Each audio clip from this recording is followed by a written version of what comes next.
साथी जोहार नमस्कार। आज हम लोग बात करेंगे झारखंड विधानसभा सत्र में शिक्षा पर बजट को लेकर जयराम कुमार महतो ने जो बातें बोला उस पर हम लोग विश्लेषण करेंगे। साथ में झीगा मुंडा के द्वारा जो जवाब दिया गया, अंधेरी नगरी चौपट राजा गुड़ मांगे तो देवे ढेला, ये स्थिति है झारखंड का। जवाब देना चाहिए शिक्षा विभाग को, तो जवाब कोई और लोग देते हैं।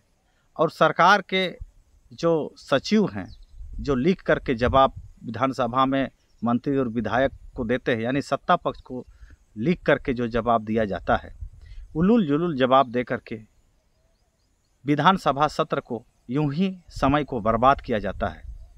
आप एक छोटा सा झलक आगे देखें, फिर मैं अपना बात रखूंगा। माननीय सदस्य जयराम महतो जी। धन्यवाद अध्यक्ष महोदय। शिक्षा के लिए लगभग 12% का बजट प्रावधान किया गया है, जो कि सराहनीय है। लेकिन अध्यक्ष महोदय, मेरा मानना है कि चाहे बजट 12% हो या 24% हो, इतना बड़ा बजट के बाद भी अगर इस राज्य के सरकारी पदाधिकारी, इस राज्य के माननीय विधायक, सांसद अपने बच्चों को सरकारी विद्यालयों में पढ़ाने में अगर सक्षम है, तो मेरे हिसाब से शिक्षा बजट का कोई औचित्य नहीं। अध्यक्ष महोदय, आज से लगभग 10 साल पहले इलाहाबाद हाईकोर्ट ने मंगलवार के दिन एक बहुत बड़ा फैसला सुनाया था।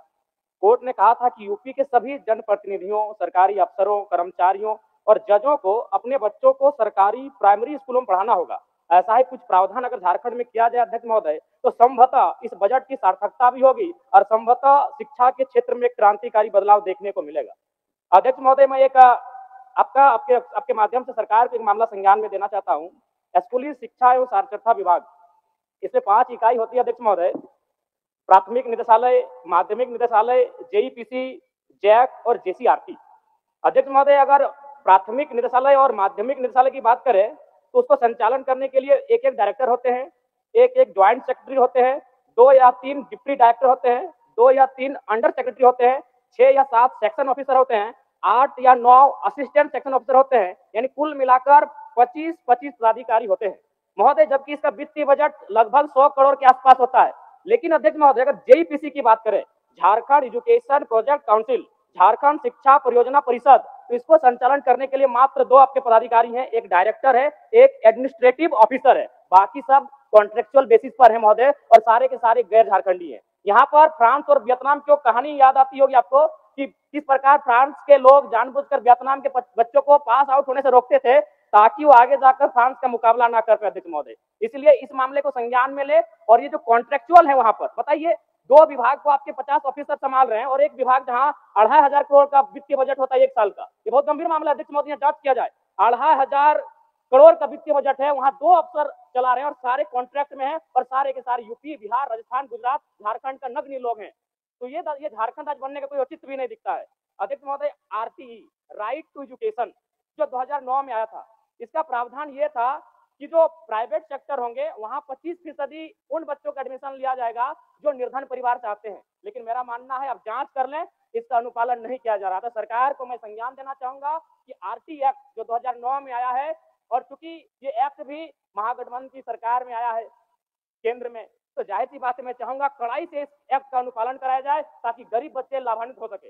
अधिक महोदय, बस 30-40 सेकंड लेंगे, दया नहीं रही, थोड़ा सा कृपा करें। मैं एक ये मामला भी दूंगा। पूर्व की सरकार और वर्तमान की सरकार, जो मेरे आंखों ने देखा, बदला। क्या बदला अध्यक्ष महोदय? कपड़ों का रंग बदला और स्कूल की दीवारों का रंग बदला। थोड़ा संज्ञान में लीजिएगा। पूर्व की सरकार में कपड़ा का रंग था गेरुआ रंग, और वर्तमान की सरकार में कपड़ों का रंग है हरा। अध्यक्ष महोदय, गंभीर मामला मान के चलिए अध्यक्ष महोदय, अगर 70 लाख स्टूडेंट विद्यार्थी हैं, मान के चलिए साल में अगर 2 बार उनको कपड़ों की जरूरत पड़ती है, तो 70 लाख गुना 2, और मान के चलते अगर एक विद्यार्थी 1000 रुपए न्यूनतम खर्च करता है, तो मुझे लगता है 1400 करोड़ आता है अध्यक्ष महोदय। अब मान के चलिए अध्यक्ष महोदय, अगर अगली सरकार को अगर घोटाला करना है कपड़ों में, तो अगली सरकार पीले रंग का ड्रेस लाएगी, क्योंकि पीला रंग का कपड़ा प्रचलन में नहीं है, हरा रंग का कपड़ा प्रचलन में नहीं है, गेरुआ रंग का कपड़ा प्रचलन में नहीं है। अध्यक्ष महोदय, ये बहुत बड़ी बीमारी है। शिक्षा में इस प्रकार से लोग हावी है, तो समझ सकते हैं इस राज्य का क्या होगा। धन्यवाद अध्यक्ष महोदय। साथी जयराम कुमार महतो जितनी बड़ी बातें बोल गए, क्या आज के डेट में पूरे भारत में कोई भी विधायक सांसद इतनी बड़ी बात बोले हैं? ताको ये बहुत बड़ी बातें जानना चाहिए, सीखना चाहिए और समझना चाहिए कि उन्होंने जो बड़ी बात बोला शिक्षा को लेकर के। आज प्राइमरी शिक्षा का जो व्यवसायीकरण इस कदर हो रहा है कि सरकारी विद्यालय को लच्चर बना करके जितने बड़े बड़े प्राइवेट स्कूल खोल रहे हैं, और प्राइवेट स्कूल कौन खोल रहा है? वही लोग, वही सांसद, विधायक, मंत्री, अधिकारी का पार्टनरशिप में कई बड़े बड़े स्कूल खोला जा रहा है और सरकारी विद्यालय को एकदम लच्चर सा बना दिया गया है। तो ठीक कहे जयराम महतो। जयराम महतो ने सवाल उठाया कि 12,000 करोड़ का जो बजट है ये सार्थक तभी होगा जब सरकारी विद्यालय में सांसद, विधायक, अधिकारी, जितने भी कंपनी, पूंजीपति, सभी लोगों के बच्चे पढ़ेंगे, तब जाकर के शिक्षा विभाग में जो बजट रखा जा रहा है वह सही बच्चों तक पहुंचेगा। अभी आपको मैं एक चीज़ बता दूं कि शिक्षा विभाग का जो बजट है, सारे बजट में लगभग 80% बजट का सिर्फ कंपनियों के द्वारा, बड़े बड़े कंपनियों के द्वारा पोशाक के माध्यम से, प्रशिक्षण के माध्यम से और कई तरह से सारे बजट को बंदरबाट किया जाता है। यहाँ तक कि पारा शिक्षक के लिए भी बजट नहीं। पारा शिक्षक का मानदेय या वेतनमान आज तक वही है, प्रत्येक वर्ष 1,000 रुपया। आज पारा शिक्षक 22 वर्षों से पढ़ा रहे हैं, लेकिन उनको 22,000, जो 15 वर्षों से पढ़ा रहे हैं उनका 15,000, इस तरह का मानदेय मिलता है। नई बहाली तो करते नहीं हैं, लेकिन शिक्षा का स्तर को इस तरह से समाप्त करने के दिशा में सरकार चल रही है कि लोग मजबूरन अपने बच्चे को प्राइवेट स्कूल में भेजने के लिए मजबूर हो रहे हैं। एक बहुत बड़ी जनसंख्या, आदिवासी मूलवासी, जो गरीब तबका है, जिसका गार्जियन, जो बच्चों का गार्जियन जो मजदूरी करते हैं या फिर खेती बाड़ी से जुड़े हैं, ऐसे परिवार के बच्चे स्कूल में पढ़ रहे हैं। और जो छोटा सा भी इनकम जिनका है, कहने का मतलब है कि जिनका इनकम 2 से 5,000 रुपया भी है, सारे लोग अपने बच्चे को प्राइवेट स्कूल में भेज रहे हैं। तो ऐसे परिस्थिति में सरकारी स्कूल का क्या स्थिति रहेगा और फिर उस बजट का क्या स्थिति रहेगा? यानी नौकरी करना चाहते हैं लोग सरकारी और अपने बच्चों को पढ़ाना चाहते हैं प्राइवेट में। शिक्षा का स्तर यूं ही खराब नहीं हो रहा है। सरकार के साथ साथ आम जनता का भी उतना ही दोष है, जो अपना कीमती वोट को देते हैं, लेकिन वोटिंग के बाद जो सांसद, विधायक जीत के जाते हैं उनका कलर पकड़ने के लिए भी पीछे नहीं रहना चाहिए। आज अगर जयराम महतो झारखंड विधानसभा में नहीं होते, लाख धन्यवाद देना चाहिए डुमरी की जनता को, जिन्होंने एक शेर पैदा किया, जिन्होंने जयराम महतो जैसे युवा को विधानसभा में भेजा। आप देखें कि कोई भी सवाल जयराम महतो का समय बर्बाद नहीं करता। जयराम महतो हर सवाल को बारीकी से रख रहे हैं। ऐसा अगर सवाल 10 से 15 विधायक अगर रखते विधानसभा में तो शायद झारखंड का स्थिति बदल सकता था, लेकिन सिर्फ अकेला जयराम महतो ये सवाल रखते हैं और पूरे झारखंड भर नहीं, पूरे देश को एक नई दिशा देने का कोशिश कर रहे हैं। तो पूरे झारखंड के आदिवासी मूलवासियों को ये तो जानना चाहिए कि अपने क्षेत्र में जो प्रतिनिधि आप चयन करते हैं, जाति और धर्म के आधार पर आप लोग भेजते हैं। नतीजा होता है कि सवाल कुछ पूछा जाता है और जवाब कुछ देते हैं। आगे इस वीडियो को और आप देखें कि जीगा मुंडा इस बजट, शिक्षा का जो बजट है, इस पर क्या बोल रहे हैं। सदस्य जीगा सुसानन होरो। अध्यक्ष महोदय, स्कूली शिक्षा, ऊंची एवं तकनीक शिक्षा के सरकार में समर्थन में बोलने के लिए अध्यक्ष महोदय मैं खड़ा हूं। बहुत बहुत धन्यवाद आपको। अध्यक्ष महोदय, झारखंड सरकार ने वित्तीय वर्ष के लिए 25-26 के लिए 1,45,400 करोड़ रुपया का बजट प्रस्तुत किया है, जिसमें स्कूल शिक्षा, उच्च शिक्षा के क्षेत्र में कई महत्वपूर्ण घोषणा की है। अध्यक्ष महोदय, स्कूली शिक्षा के लिए 15,198 करोड़ 35 लाख का प्रावधान किया गया है। अध्यक्ष महोदय, इसी तरह विज्ञान एवं गणित का लैब 1050 स्कूल में गणित एवं विज्ञान का प्रयोगशाला के लिए स्थापित किया जाएगा। अध्यक्ष महोदय, बार बार विपक्ष कहता है कि 2019 का चुनाव जीत के सरकार ने क्या किया, क्या नहीं किया। सरकार, हमारे मुख्यमंत्री हेमंत सोरेन ने जिस तरह कोरोना काल गुजरा, कोरोना काल में भी बाहर से लाने के लिए हवाई जहाज से, ट्रेन से, बस से लाने का काम किया। सब लोग घर में घुसा हुआ था, घूम घूम के जनता का सेवा किया, गरीबों का खाना पीना खिलाया, कोई भूखे नहीं मरा। फिर आप लोग पूछते हैं कि क्या हुआ। आज आप लोग याद कीजिए, जिस आंदोलन होता था नेटर हाथ फीट फालिंग, वो चीज को जनता को समर्पित किया, उस आंदोलन को खत्म किया, जनता का हित में फैसला लिया। और आप लोग ये भी सुनिए, सरकार आपके द्वार कार्यक्रम में छोटे छोटे गरीब, मध्यम वर्ग, किसान, जो बूढ़ी माँ बाप, कोई नहीं देता है साथ, उसको भी सरकार, हमारा मुख्यमंत्री ने बोला मुख्यालय से सरकार नहीं चलेगी, गांव से चलेगी। उसके अलावे सरकार आपके द्वार कार्यक्रम चला, वहां जॉब कार्ड बन रहा है, वृद्धा पेंशन बन रहा है, तुरंत वर्क ऑर्डर दे रहा है कुआं का। अब आवास नहीं है, लीजिए वर्क ऑर्डर लीजिए। इस तरह से धर्म निवेदन card, job card, ration card, सारा चीज, मतलब एक गरीब जनता, किसान को बताने का कोशिश किया कि हम आपके साथ में हैं, खड़ा है, पहल किया। हम ये नहीं कहेंगे कि सारा चीज एक बार काम हुआ। जनता, किसान ने लोग बोला कि जिस सरकार आपके द्वार कार्यक्रम में पूरे विभाग के अफसर, मंत्री और विधायक लोगों ने गया, गाय पशुधन योजना से गाय पालन, बकरी पालन, मुर्गी पालन, बिरसा हरित योजना से कितना ना जाने पेड़ लगाए, आम का पेड़, गुमला जिला लोहरदगा में कितने बहने लोग, भाई लोग उससे पैसा कमा रहे हैं। इस तरह रोजगार का काम किया। सबसे बड़ा चीज, एक गांव में रहने वाला अंतिम व्यक्ति को यह बताने का कोशिश किया, मुख्यालय से नहीं चलेगा, सरकार गांव से चलेगा। ये हमारी इंडिया गठबंधन की सरकार की सोच है और जनता उसको पसंद किया।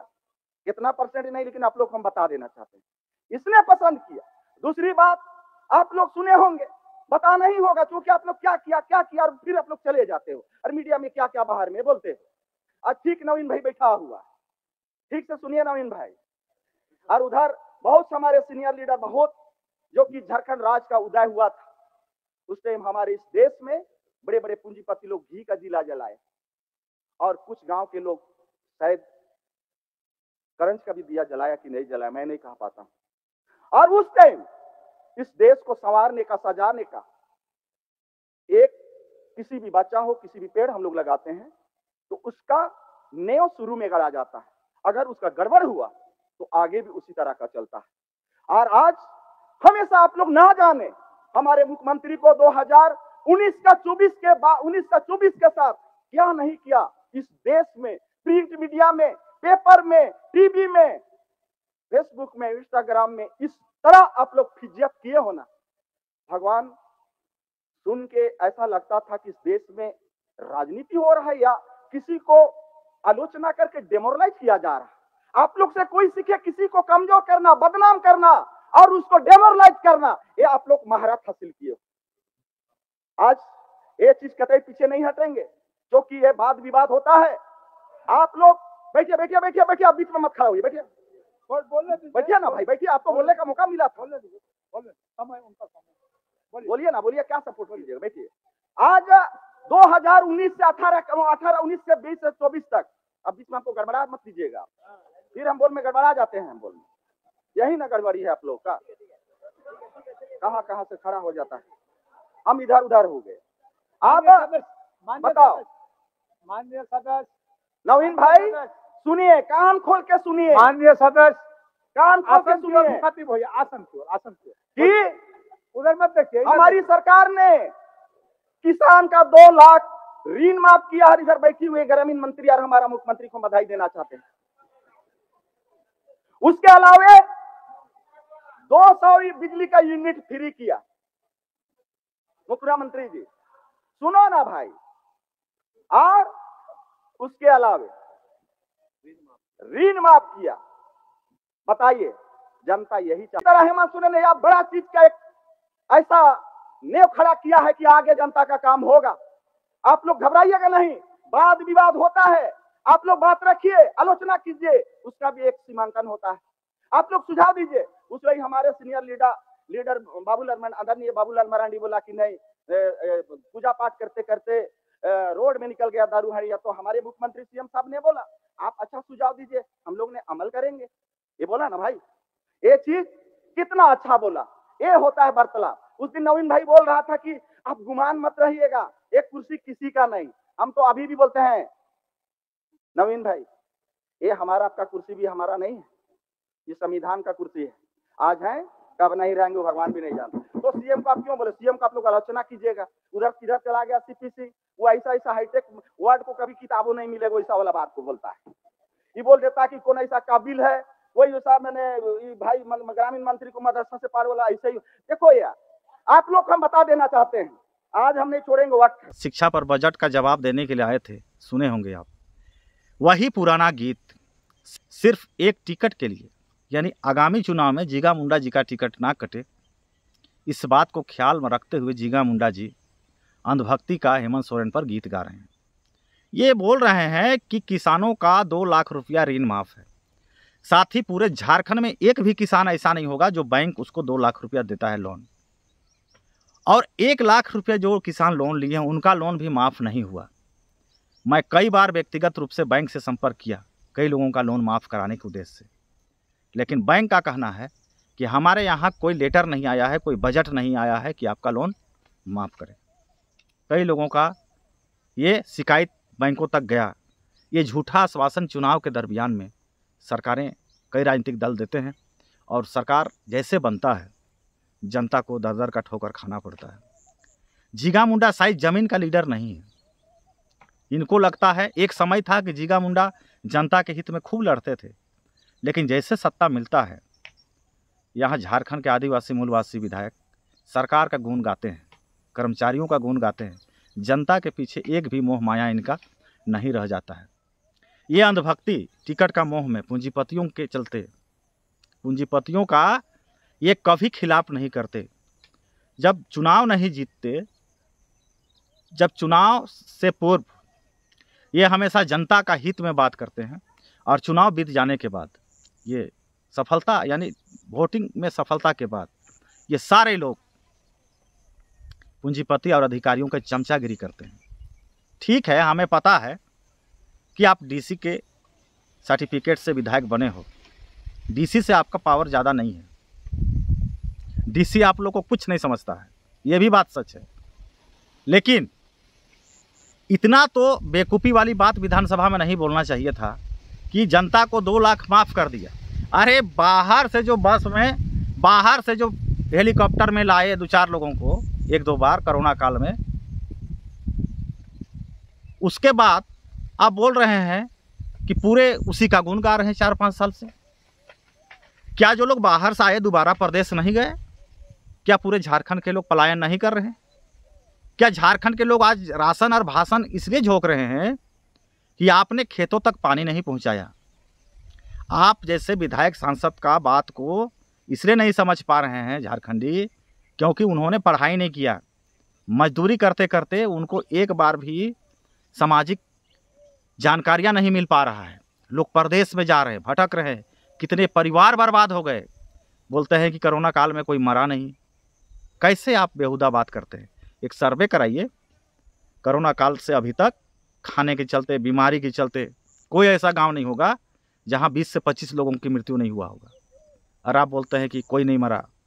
ये बेहुदा वाला बात जीगा मुंडा जी जैसे लोग विधानसभा में करते हैं। क्या इसी बात के लिए विधानसभा सत्र चलाया जाता है? अगर कोई भी विधायक, सत्ता पक्ष हो या विपक्ष हो, कोई सवाल अगर रखता है तो मंत्री महोदय को जवाब देना चाहिए। ये जीगा मुंडा जैसे विधायक लोग जानेगा कि क्या हुआ नहीं हुआ? बहुत विचार वाली बात है। मैं किसी जीगा मुंडा जी का पर्सनल दुश्मन नहीं हूँ, लेकिन जो सवाल उठता है, जितना इम्पोर्टेंट सवाल जयराम कुमार महतो ने रखा था, उस पर बात होना चाहिए था। उन्होंने कहा कि 2 अधिकारी के भरोसे 2500 करोड़, और जिस विभाग में 40 से 50 सरकारी ऑफिसर हैं वहाँ का बजट 100 करोड़। ये कोई तरीका है? सारा काम कॉन्ट्रैक्ट बेस पर दिया जा रहा है, क्योंकि कॉन्ट्रैक्ट के आधार पर मोटा पैसा फिर वापस पूंजीपतियों के हाथ में चला जाना। जनता के हित में कहाँ कोई काम हो रहा है? आखिर वोटिंग का मतलब क्या हुआ? लोकतंत्र को चोरतंत्र बना करके आप लोग जो शासन करते हो हमारे साथ में, ये कब तक चलेगा? और ये जनता को भी जानना चाहिए, आप लोगों को भी जानना चाहिए। जितने भी दर्शक हमारे वीडियो में, हमारे चैनल में जुड़े हैं, मैं गुजारिश करूंगा कि आप पूरी इस वीडियो को देखेंगे, क्योंकि मेरा उद्देश्य आपका तीसरा आंख खोलने का है। मैं खोलना चाहता हूं। मैं ये नहीं कहता कि जयराम महतो इतना अच्छा बात बोल गए इसका मतलब जयराम महतो सरकार में आएंगे तब आपको लाभ होगा। मैं कहता कि जब भी आप वोटिंग करें तो जिसको वोट करते हैं उसका कलर पकड़ने के लिए भी आपको सक्षम होना होगा, और ये सक्षम आप तभी हो पाएंगे जब आप पारंपरिक ग्राम सभा बनाएंगे। और पारंपरिक ग्राम सभा बनाकर गांव के लोगों को, अभी 5 साल के बीच में जितने भी विधायक सांसद हैं जिनका क्रियाकलाप है, चाहे विधानसभा हो चाहे क्षेत्र में हो, इसको बारीकी नज़र रखना चाहिए जनता को। फिर 5 साल जैसे चुनाव आता है उस समय में कड़ा जवाब वोटिंग के माध्यम से देना चाहिए। लेकिन जनता 5 साल मतलब ही नहीं रखते, चुनाव में हड़िया, दारू, मुर्गा, 2 पैसा के लालच में वोटिंग करते हैं, और फिर उनका आने वाला पीढ़ी के लिए मुसीबत खड़ा होते जा रहा है। तो चंद पढ़े लिखे लोग समाज को नहीं बदल सकते। समाज को बदलना होगा तो पूरे पढ़े लिखे, अनपढ़, शिक्षित, बुजुर्ग, युवा, बच्चा, सभी लोगों की सहभागिता चाहिए, तभी समाज बदलेगा। और पारंपरिक ग्राम सभा के बगैर तो कभी नहीं हो सकता है बदलाव। 5वीं अनुसूचित क्षेत्र हो या फिर सामान्य क्षेत्र हो, शासन व्यवस्था में दोष अगर है तो जनता आज बटा हुआ है जाति और धर्म में, इसका कारण है। आज जयराम महतो जो बातें कह रहे हैं, क्या सिर्फ कुर्मी जाति के लिए बोल रहे हैं? सिर्फ कुर्मी जाति के नेता है जयराम महतो? ऐसा रीमर फैलाया जाता था, लेकिन उनका कोई भी मुद्दा को आप टच करके देखिए तो जाति और धर्म से हट के है। उनका मुद्दा सभी जाति, धर्म, सभी मानव जीवन के लिए है, मानव जगत के लिए है, पूरे झारखंड का हित के लिए वो बातें करते हैं। लेकिन उनको कई तरीके से लोग डेमोरलाइज करने का कोशिश करते हैं। जयराम महतो की बात और अन्य पार्टी के लोग क्यों नहीं उठाते हैं? विपक्ष में तो बीजेपी भी है, आसू के भी हैं, और सत्ता पक्ष के भी लोगों को उठाना चाहिए ये सब बातें, लेकिन कोई नहीं उठा रहा है। इसका मतलब समझ लीजिए, अगर जयराम महतो नहीं होता तो झारखंड का दिशा और दशा और बदतर होता। ये सब जो आवाज़ आप विधानसभा में सुन रहे हैं या राज्य में जो हलचल देख रहे हैं, ये सब देखने को आपको नहीं मिलता। दूसरी बात, अगर जयराम महतो नहीं होता तो और एक बात मैं बता दे रहा हूं कि झारखंड में इतना करप्शन फैलता कि रघुवर दास बीजेपी की सरकार से ज़्यादा खतरनाक इस सेशन काल में होने वाला था। लेकिन एक तीसरा विकल्प के रूप में जब जयराम महतो आए विधानसभा में, तो अन्य पार्टियों के बीच में भी हड़कंप तो है, ये तो मानना पड़ेगा। सरकार में दहशत है, लेकिन एक अकेला चना भार नहीं फोड़ सकता, ये भी सत्य है। जयराम जिस तरह से गरज रहे हैं विधानसभा में, जनता को उतना ही तेवर से पूरे जन समर्थन के साथ पूरे झारखंड में आगे बढ़ना चाहिए। कई आंदोलन के लिए झारखंड में कई मुद्दा ऐसे हैं जो राजनीतिक मुद्दा भर रह जाता है, वोटिंग के समय उठाया जाता है और वोटिंग के बाद में समाप्त हो जाता है। तो जो राजनीतिक दल जो एजेंडा के साथ वोटिंग लिए हैं, सत्ता में आए हैं, सभी मुद्दा को पुटअप करना चाहिए जनता को, और उस मुद्दा के साथ में रोड में आने की ज़रूरत है। अन्यथा झारखंड बदलाव नहीं होगा, झारखंड का स्थिति नहीं सुधरेगा। तो साथ ही आज इस बजट सत्र का आप लोग चर्चा सुने होंगे, आपको विशेष ध्यान देना होगा कि कौन विधायक और कौन मंत्री किस दिशा पर ले जा रहा है राज्य को और क्या बात बोल रहा है, उसका आने वाले समय में जवाब देने के लिए आपको तैयार रहना होगा। जोहार, नमस्कार, धन्यवाद।